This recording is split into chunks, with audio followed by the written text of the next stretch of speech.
just looking to 2006, right? We know the casino revenues were $5.2 billion, and I think in this last 2015 calendar years, that number is about $2.8 billion now. So all the studies in the world you can just tell that just based on the numbers, it's math, that they don't lie. Between Delaware, Pennsylvania, and New York, the proliferation of casino gaming has really taken a heck of a dent into our aspect of those revenues and that aspect of our economy.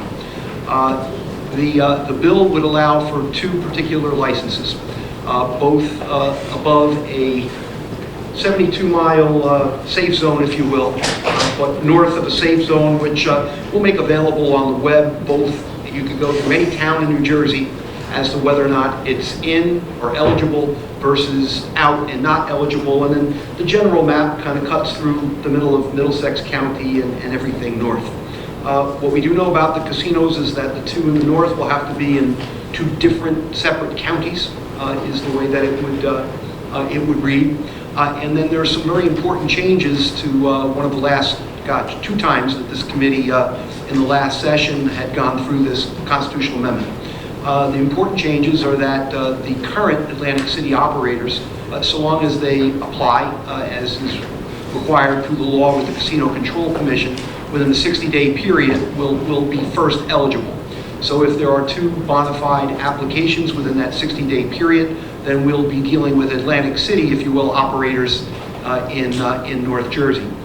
Secondly, in the enabling legislation, although you won't see it in the constitutional question, in the language though of this bill, we will be certain that they will, move forward, that there'll be benchmarks built in. So the concern that frankly the speaker had and the sponsor that Atlantic City licensee would just sit on it and not move the ball forward, that won't occur any longer. There'll be benchmarks that'll be built in.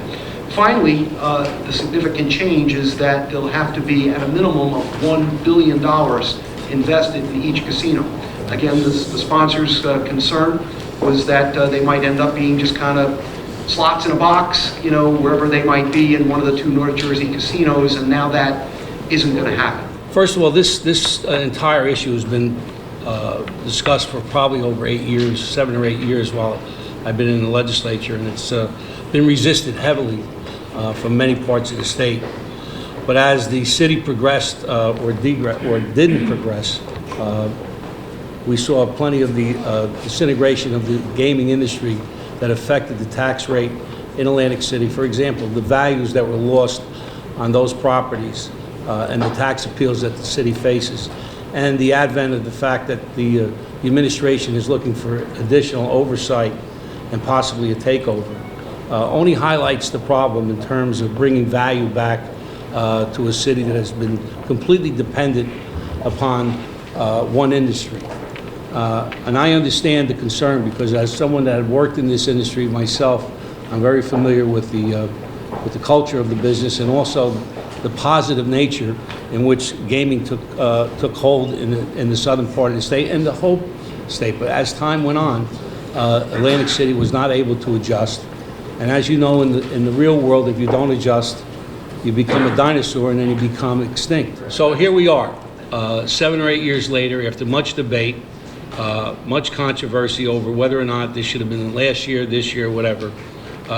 As the chairman said, and very eloquently put, what the issues are in terms of the future. This is historic in terms of the state and what we're trying to accomplish. This is the first time since 1976, I believe, that the voters will have an opportunity to either support or not support a referendum of this type. There can be no change in gaming without a constitutional amendment that goes before the public.